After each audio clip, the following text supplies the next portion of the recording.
तो नमस्कार सभी को। मेरा नाम ब्रेंट ब्रैडिंग है और आपका स्वागत है मस्टर्ड सीड लीडरशिप पॉडकास्ट में। आपका 8 मिनट का साप्ताहिक नेतृत्व पाठ। इस श्रृंखला का नाम है द लीडरशिप क्रीड। एक क्रीड विश्वास का संक्षिप्त बयान होता है। मैंने 25 वर्षों के नेतृत्व के अनुभव और शिक्षण को एक नेतृत्व क्रीड में समेटने की कोशिश की है। 10 कथन जो बताते हैं कि हमारा मानना है कि बाइबल नेतृत्व के बारे में क्या सिखाती है। अगले 10 हफ्तों के लिए हम नेताओं के साथ प्रशिक्षण के लिए मिलेंगे। मैं 8 मिनट पढ़ाऊंगा, फिर हम चर्चा करेंगे। उम्मीद है आप कुछ संभावित नेताओं के साथ जुड़ेंगे, पाठ देखेंगे और फिर सवालों पर चर्चा करेंगे। लीडरशिप क्रीड नोट्स में सवालों के साथ दिया गया है। आप इन्हें टिप्पणियों में दिए गए लिंक से डाउनलोड कर सकते हैं। तो कृपया नवीनतम साप्ताहिक एपिसोड पाने के लिए सब्सक्राइब करें और हमें बहुत अच्छा लगेगा अगर आप इसे अपने दोस्तों और टीम के साथ साझा करें। तो चलिए आज के पाठ की ओर बढ़ते हैं। खैर, लीडरशिप क्रीड के भाग नंबर 8 में आपका स्वागत है और आज का वाक्य मैं पढ़कर सुनाता हूं। इसमें कहा गया है कि हम मानते हैं कि नेताओं के पास एक चरवाहे का दिल होना चाहिए जो अपनों की रक्षा, देखभाल और पोषण करता है। कुछ एपिसोड पहले हमने देखा कि नेतृत्व का आधार प्रेम होना चाहिए, पर यहां देखिए कि चरवाहे की क्षमताएं एक चरवाहे के दिल से कैसे जुड़ी होनी चाहिए। ये पाठ बताता है चरवाहा नेतृत्व की क्षमताओं के बारे में, लेकिन यह सीधे दिल से जुड़ा है। दूसरे शब्दों में, अगर आपका दिल सही नहीं है, अगर आपके पास बाइबल के अनुसार सिर्फ एक किराए के मजदूर या पेशेवर का दिल है, तो यह वह बात नहीं है। देखिए, भजन संहिता 78 के 70-72 में दाऊद के बारे में क्या कहा गया है, जो एक महान चरवाहे और नेता का उदाहरण है। ये कहता है, परमेश्वर ने अपने सेवक दाऊद को चुना और उसे भेड़ों के बाड़े से लिया, भेड़ों की देखभाल करने से। उसने उसे अपनी प्रजा याकूब अर्थात इज़राइल, अपनी विरासत का चरवाहा बनने के लिए बुलाया और दाऊद ने उन्हें पूरे दिल की सच्चाई के साथ चराया। उसने कुशल हाथों से उनका मार्गदर्शन किया और यह देखना बहुत महत्वपूर्ण है कि दिल की सच्चाई, चरवाहे का दिल और फिर चरवाहे के हाथों के बीच क्या संबंध है। ये नोटिस करना बहुत ज़रूरी है कि अकेलेपन से भरे अनजाने स्थान में चरवाही करते हुए ही दाऊद एक धर्मी राजा बनने की कला सीख रहा था। मुझे वह पद बहुत पसंद है क्योंकि वह उसका है। परमेश्वर ने उसे भेड़ों के बाड़े से लिया और अपनी प्रजा इज़राइल का चरवाहा बना दिया। काम वही है, बस भेड़ों का प्रकार अलग है। और जहां आप अभी हैं, हमें इंतजार करने की ज़रूरत नहीं है कि हमें किसी नेतृत्व की स्थिति में रखा जाए। आप अभी जहां भी हैं, परमेश्वर उस परिस्थिति का उपयोग करेगा ताकि वह आपको अपने राज्य में एक नेता बनने के लिए प्रशिक्षित और सिखा सके। लेकिन मैं एक चरवाहे के 3 पाठों को देखना चाहता हूं। 3 बातें जो हम सीख सकते हैं दाऊद से एक चरवाहा नेता के उदाहरण के रूप में, खासकर वे कौशल जो हमें चाहिए चरवाहा नेतृत्व के लिए। पहला, वे यह सीखेंगे कि जिस तरह से वह नेतृत्व करता है वह इस बात का प्रतिबिंब है कि परमेश्वर उसे कैसे नेतृत्व करता है, जो कि एक बहुत गहरी सोच है। और हम इसे सबसे स्पष्ट रूप से उस प्रसिद्ध भजन संहिता 23 पद 1 से 3 में देखते हैं। यहोवा मेरा चरवाहा है, मुझे कमी नहीं है। वह खुद चरवाहा था, पर उसने महसूस किया कि प्रभु उसे भेड़ों का चरवाहा बना रहे हैं। अब परमेश्वर ने कहा, मैं तुम्हें अपनी प्रजा का चरवाहा बनाऊंगा। यानी वह ईश्वरीय मार्गदर्शन के अनुसार नेतृत्व करता है। वह मुझे हरे भरे चरागाहों में लिटाता है, शांत पानी के पास ले जाता है। वह मेरी आत्मा को तरोताजा करता है। वह अपने नाम की खातिर मुझे सही मार्ग पर चलाता है। यह सेवाभावी नेतृत्व है जो प्रेम और देखभाल से प्रेरित है। और जब उसने यह महसूस किया कि यही परमेश्वर की नेतृत्व शैली मेरे जीवन में है और इसलिए यही मुझे दूसरों के सामने दिखाना है। यदि आपने ईश्वर के मार्गदर्शन का अनुभव नहीं किया है, तो आप दूसरों का नेतृत्व नहीं कर पाएंगे। इसे जितना अनुभव करेंगे, ये उतना ही स्पष्ट होगा। जीवन में उतरने पर यह आपके नेतृत्व को बदल देगा। एक चरवाहे की कुशलता यही है कि हम यह सीखें कि हमें परमेश्वर के हृदय को, इसे अपने अनुयायियों को दिखाएं। जैसा पौलुस ने कहा, मेरा अनुसरण करें जैसे मैं मसीह का अनुसरण करता हूं। 1 कुरिन्थियों 11:1 के अनुसार, इसलिए यीशु से हमारा रिश्ता हमेशा नया रहना चाहिए। अतः हमें परमेश्वर के प्रकाशन में बढ़ते रहना चाहिए, क्योंकि जितना हम प्रकाशन को पकड़ते हैं उतना ही उसे अपने नेतृत्व में दिखाते हैं। दूसरा, दाऊद ने यह सीखा कि भेड़ों की रक्षा के लिए शेरों और भालुओं को मारना लोगों की रक्षा के लिए दैत्यों को मारने की तैयारी थी।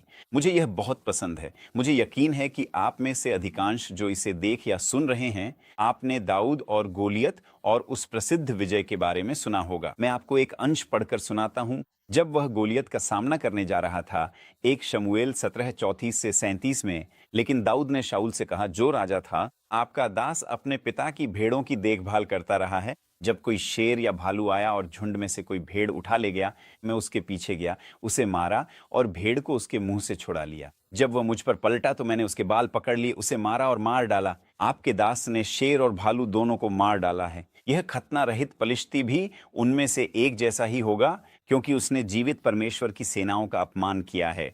प्रभु, जिसने मुझे शेर और भालू के पंजे से बचाया, वह मुझे इस पलिश्ती के हाथ से भी बचाएगा। और शाऊल ने दाऊद से कहा, जा और प्रभु तेरे साथ रहे।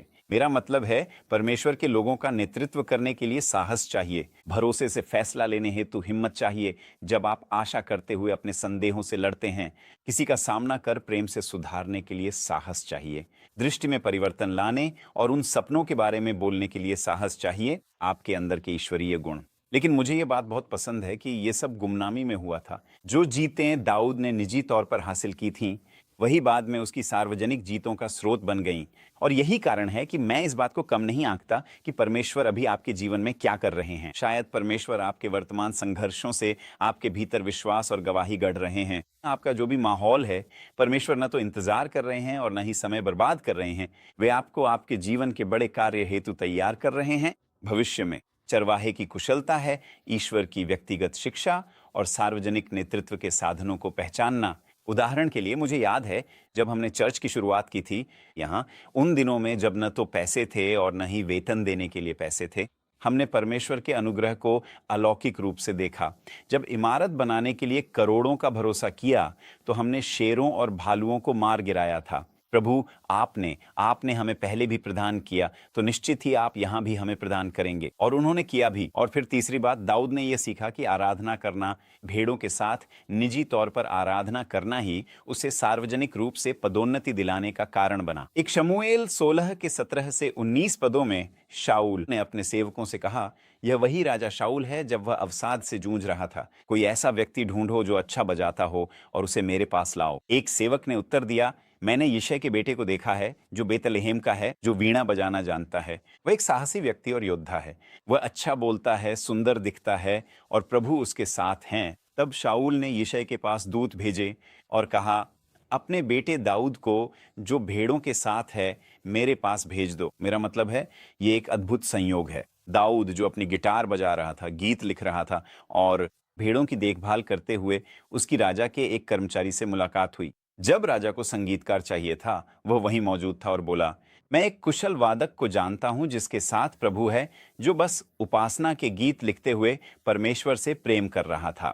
ईश्वर उसके लिए पदोन्नति की तैयारी कर रहे थे, ताकि अब वह राजा की उपस्थिति में रह सके। और यह हमें प्रोत्साहित करना चाहिए। वह सार्वजनिक रूप से एक महान योद्धा था, क्योंकि वह निजी रूप से एक महान उपासक था। अगर हम उपासना में, प्रार्थना में निजी रूप से लड़ाइयां लड़ना सीख लें, तो ईश्वर सार्वजनिक विजय के लिए भी द्वार खोल देंगे। एक चरवाहे की कला यह है कि वह प्रार्थना और उपासना में और भेड़ों के लिए लड़ाइयां लड़ना सीखे। निजी में मिली जीत के बाद ही सार्वजनिक जीत मिलती है। यह एक चरवाहे के लिए एक महत्वपूर्ण कौशल है। और अब यहाँ सबसे बड़ी चुनौती है।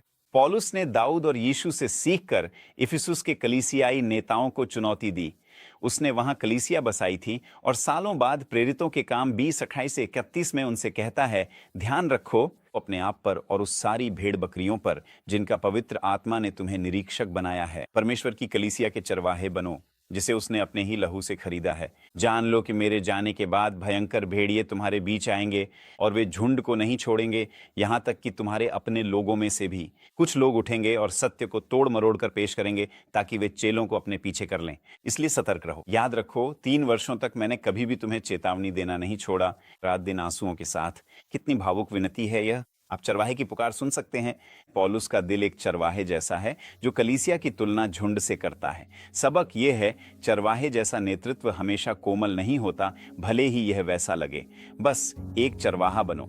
इसके लिए बहुत प्रेम चाहिए, समर्पण और भेड़ों के लिए अपना जीवन देने की इच्छा चाहिए। लेकिन यही तो परमेश्वर चाहता है। यही नेतृत्व की शैली है, सेवकता, नेतृत्व का वह हृदय जो एक चरवाहे के दिल को दर्शाता है। तो हम मिलकर कुछ सवालों पर विचार करेंगे।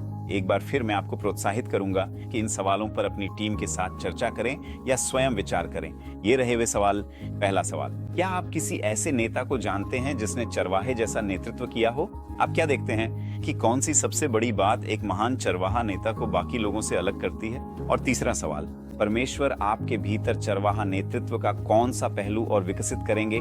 इस हफ्ते का एपिसोड सुनने और देखने के लिए धन्यवाद।